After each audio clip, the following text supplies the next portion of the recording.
Please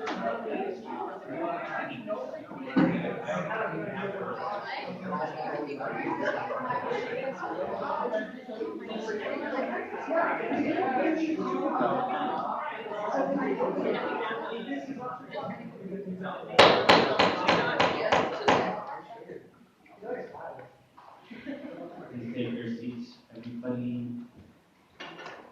Call this meeting to order at 3:04 p.m. We'll begin with roll call. Senator Levitsky, Senator Benjamin, Senator Bloom, Senator Gallagher, Senator Kalkoff, Senator Ferrari, Senator Fisk, Senator Borneo, Senator Borneo, Senator Hagan, Senator Holmes, Chair Charles, Speaker Ryan, Chair Uden, Chair Garth, Senator Kazi, Senator Martin, Senator McLaughlin, Senator Green, Senator Patel, Senator Simmons, Senator Torres, Senator Sullivan, Senator Patrick Marvel, Senator Tino, Senator Zhang, Senator Luna. Great. We'll go on to the approval of the agenda. Is there a motion to approve the agenda? Motion to approve. Is there a second? Second. All those in Mr. favor? Speaker, can I order TSR 2018-F004, please, to the agenda? Please add that to your agenda, TSR 2018 S004 to the bottom of the agenda and new business. Is there a motion to approve the agenda as amended? Motion to approve the agenda. Is there a second? Second. All those in favor say aye. Aye. All those say nay. Agenda is approved. Is there a motion to approve the old minutes? To approve the minutes? Is there a second? Second. All those in favor to approve the old minutes say aye. All those say nay. Minutes are approved. Are there any discretionary comments on the report? This is about $40 on Spirit Day. Are there any other discretionary comments on the report? I spent approximately $700 on rubber dodgeball for the dodgeball tournament for Spirit Week. So $70. No, 70. Sorry. Did I say no,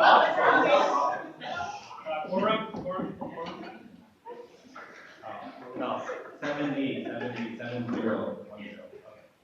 Okay. Sorry. Moving on to committee items. Committee work. Hello, everybody. So we've been having a busy few meetings. As you all know, we had 2 committee meetings in a row, which is great. We've been kidding around work with Deacon Week, which is the Spirit Week we've been talking about. It should be coming up. It's going to be the 23rd to the 27th. I'll probably be asking everyone for help with tabling events and such. We really do need all the volunteers we can get. Also, for the elections, CCA will be tabling tomorrow. We will be tabling the Bristol Harrison Campus Center from 9 to 12. So any assistance if you're not running, that'd be great. So again, if you are running again to be a senator, probably don't come to the tabling because but we'll have cookies and it'll be great. We've been again just working on our meeting projects. I want to let everyone know that it is Sexual Assault Awareness Month. Those teal ribbons around. That's what that means. We're also going to be having a bunch of events going on campus, and check those out. It's a really good cause, and there's all.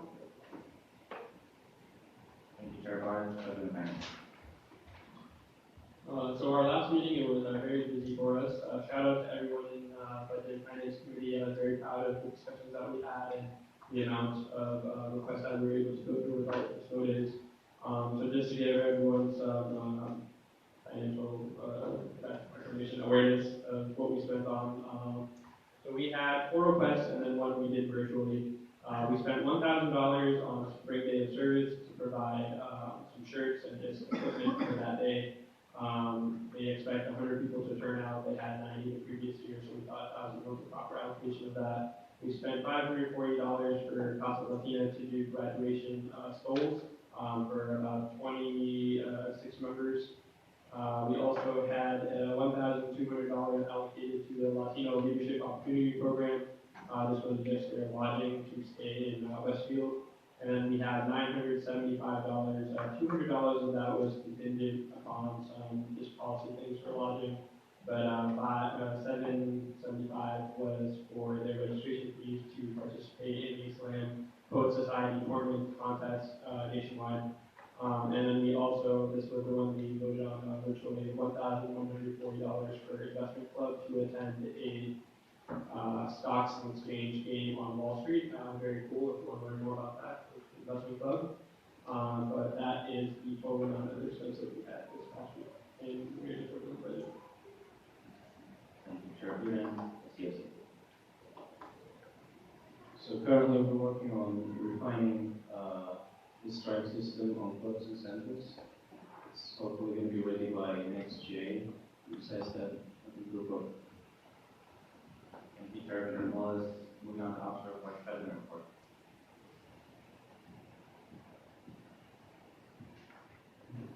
Hello, everybody. I got my boot off, so that's the first thing. Just a reminder, yes. I'm just kidding, so now I have to wear sneakers with everything. Just a reminder, I'm hoping that you all voted. If you haven't, make sure you go and vote.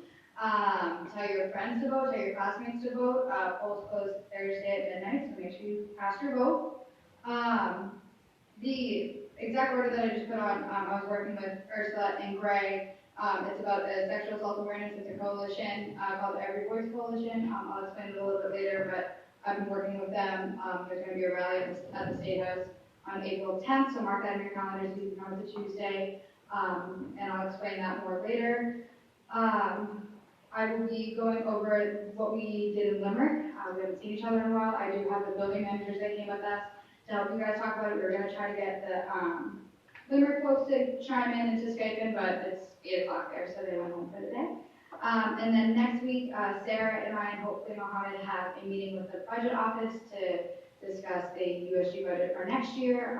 And we are supposed to be getting rollover. So funds that we don't spend this year, we will get next year, but we're going to work to confirm and make sure that we have that. That's all I have to report. President Montano, Vice President report. Vice President report.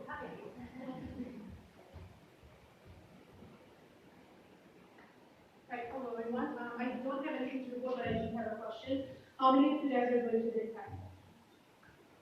Okay. If you would like, I'll be here at Fort Wayne until 4:15, so we can go together if you want. And that's all. Thank you. Thank you, Vice President Sri. Moving on to speaker report. Remember EMK last GA, May 2nd, 5 o'clock, where we'll be swearing in the new senators once we have the election results on Friday.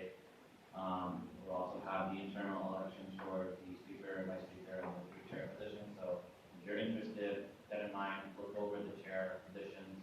I'll be doing an info session on what it takes to be speaker. So if you're interested, you can attend that and keep that in mind if you're interested in running. Again, what Katie said, voting ends on Thursday, so please vote. Get your, hand these out, hand these little flyers out to your friends about where to go, who will be involved. Just a lot of them, take 2 minutes. Also, remember Senator of the Year award.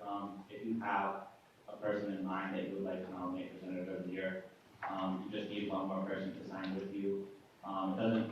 Remember before they have to be from 2 different committees, nominators. Now it's just like it can be from the same committee, but that was like unrealistic. So if you and one other person knows of any senator that you think deserves the award, please nominate them before April 20th. And steering will review that. And again, steering members are not allowed to nominate or be nominated, so it should be your fellow senators who receive the award. That's all I have to report for the speaker report. Hi guys, so it's been a while since we met. I just want to start out and wish Lucas a happy birthday, so if you see him, it's his birthday. And then also we have the internal elections coming up, so if anyone has any questions or is interested in a speaker position, you absolutely can approach me. Ask any questions, I'll do my best to help out. That's all I have to report. Oh, let me just add one thing, sorry, Greg. Spring ball tickets, we have them. I put in a purchase request, $900 or so. For 36 tickets, there's one catch. You have to bring 5 canned goods to be donated to you, access to receive that free ticket. So please bring in 5 canned goods to my office, and then you can receive a free ticket for $10. Pretty simple, and it will go to you access. So yeah, thank you. Sorry, Ray, go ahead. Happy birthday. Everybody give Lucas a round of applause.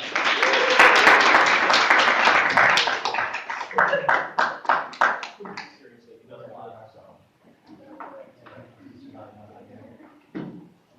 Today I sat in a 3-hour administration and finance meeting, board of trustees, and we talked about tuition increases.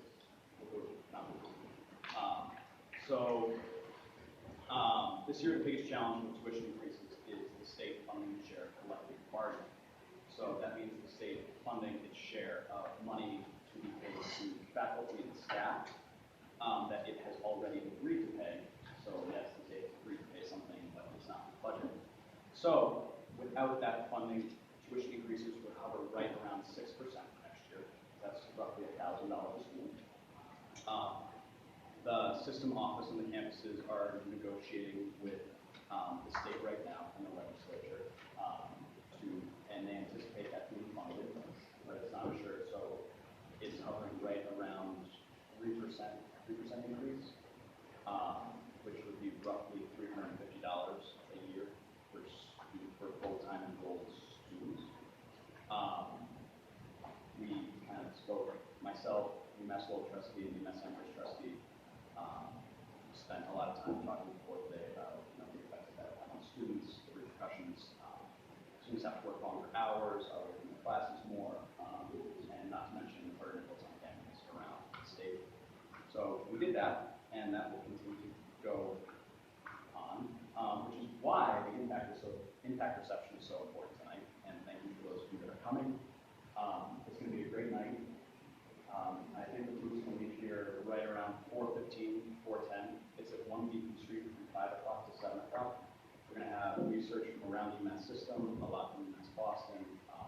For the past few months, I've kind of learned a lot about what we do here and kind of what kind of research and policy initiatives we do turn out as UMass Boston, and the economic impact we have. So those of you that are coming, it's going to be a good experience for that. You're welcome to come and go really as please. It's an informal program. It's either a 3 to 10-minute speaking program.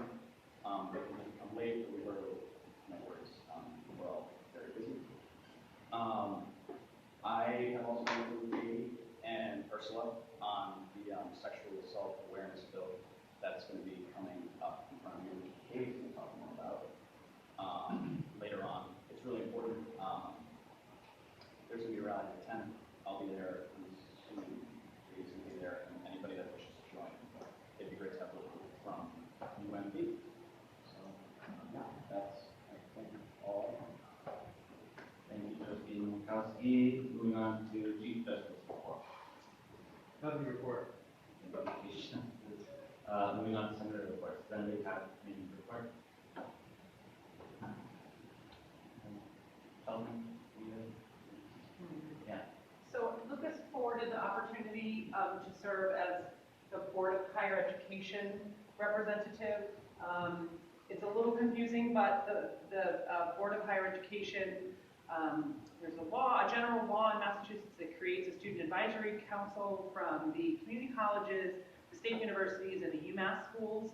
And those students meet on a regular basis. The presidents and the trustees, myself and Gray and a few others have gone to one of those meetings. I cannot remember who's with me.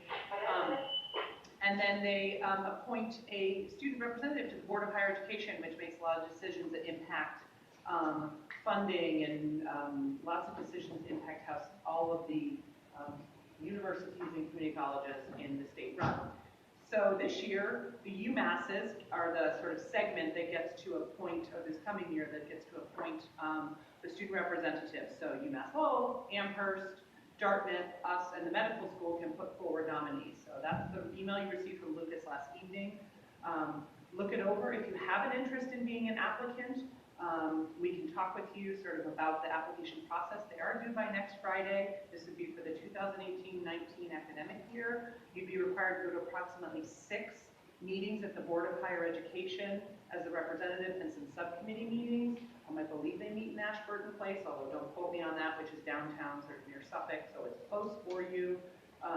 Again, you would go forward as an applicant from this university. You would have to interview with that student advisory council, and then they put forth 3 recommendations to the governor for the governor to choose. So it's kind of a cool position, an opportunity to impact on a higher level policy, etc. Not something to be taken lightly, and it does have quite an application process, but we're just trying to get a handle if there are any students from here who have an interest in applying so we can support you in the application.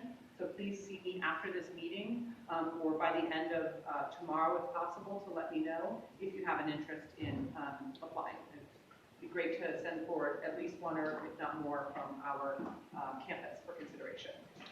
Thank you, Shelby. Okay, seeing that we're all done with reports, we'll move on to old business. One item of new business, which is started on the second page of your packet, which is CSP 2017 S001, which is a proficiency exam update by Senator Michelle Martin. So, Senator Martin.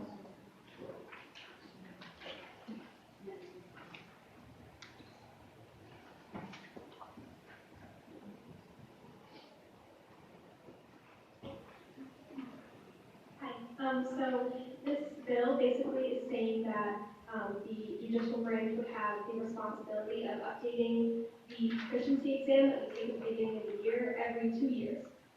So if they don't need to update it, they will say they have no updates to make, or if they do need to update it, they can change a little bit to make a little more sense and for us to be able to find the questions that they're asking in the bylaws, which has been kind of difficult. I know it was this year, and I've heard it has been in the past. So I figured it would just be a good idea to update it every couple of years. So it would make a little more sense and be a little bit more up to date and actually reflect the current bylaws to make sure we all know what we're talking about. That's pretty much it. Thank you. Are there any questions for Senator Martin? It's less of a question, more of a comment saying that the 2 years I've been in student government, we've passed a lot of bylaw amendments, and I foresee many bylaw amendments coming up in the future. So it'd be great for the exam to reflect that, so that there are changes in there that senators are aware of, and I think it's a great legislation. Thank you. Any other questions or comments? Is there a second? Second. All in favor to move to vote, say aye. Aye. All those say nay. We're now voting. Remember, this requires a 2/3 majority vote under the bylaw amendment. All those in favor of approving this bylaw amendment, say aye. Aye. All those say nay. Passes. Yay. Now we're moving into new business. We'll just start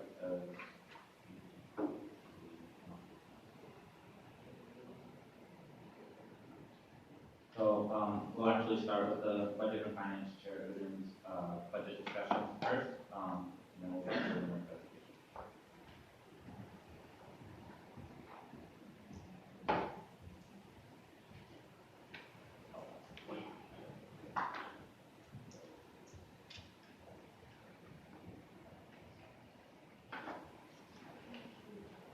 Hello, everyone. So this is just more of a discussion and some of the ideas that we've had in committee and just conversation outside of committee, getting ready for the next fiscal year and determining how we're going to be allocating our funds. So if you look, you have from 2016 to present, just kind of focus on 2017-18, and then what we're planning for, which is the 2018-19. So the major changes that you'll see, I'm just going to scroll down to the bottom, we'll work our way back up to the top. So we'll start with the Budget and Finance Committee. Beginning up top, we have $47,112 total in spending for my committee. We have a $22,000 programming budget, but then you'll see for the 2018-19, I've kind of shrunk that down. I've subtracted $10,000, leaving us with 12,000 in programming. So this is how much we'll be able to allocate in our committees. Yes, that is a big cut, but understand that in managing the budget and finance committee, we still have $8,000 left over for everything that we've allocated this semester. So I think this 12,000, if spent and discussed wisely, will still be able to go to the groups and resources, people that request our funds, and will properly be able to help them.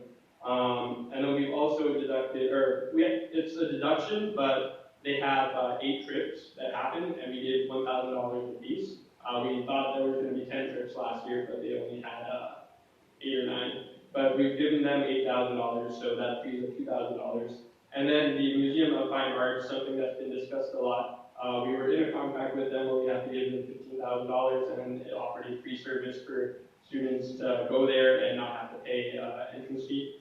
That will be changed to $5,000 because we will not be renewing that contract. That will now be low-cost tickets to be sold or given out via where you buy the tickets from.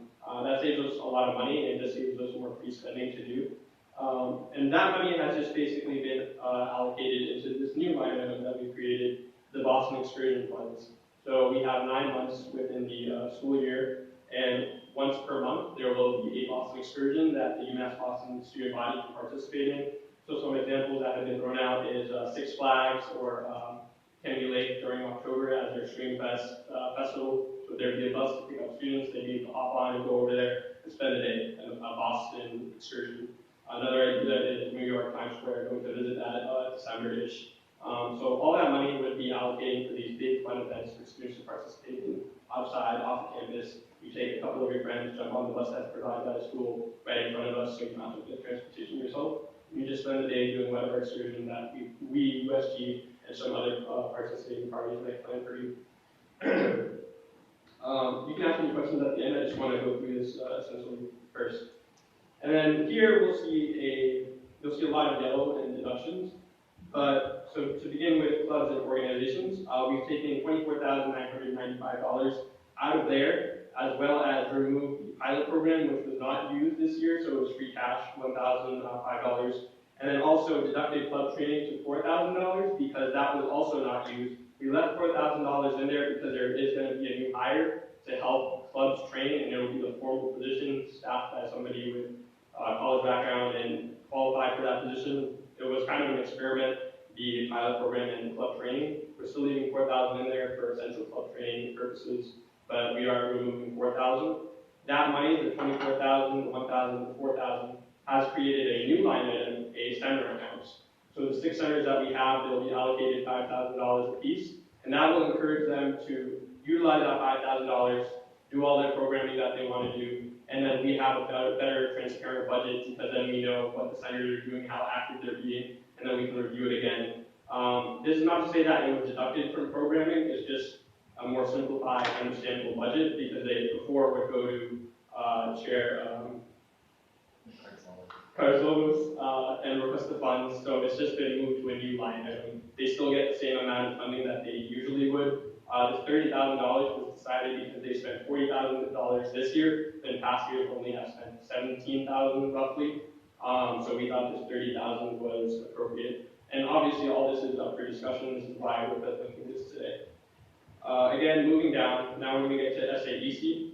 We will see that they were deducted, they shrunk down a little bit, but this was just reallocated. It's not like the money went missing or anything like that. So their programming, $5,000 was taken from that to, yes, that went to the Boston Excursions Fund.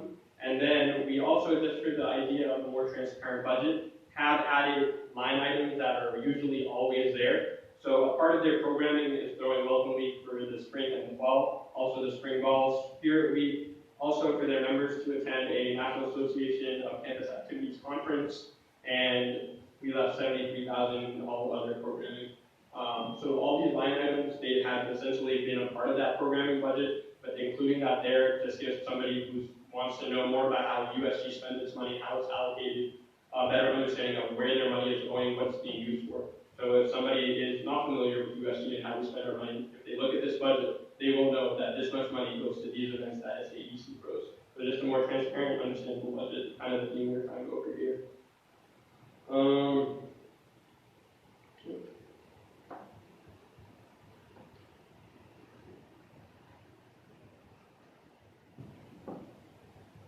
And then lastly, a bit more introduction, but not really.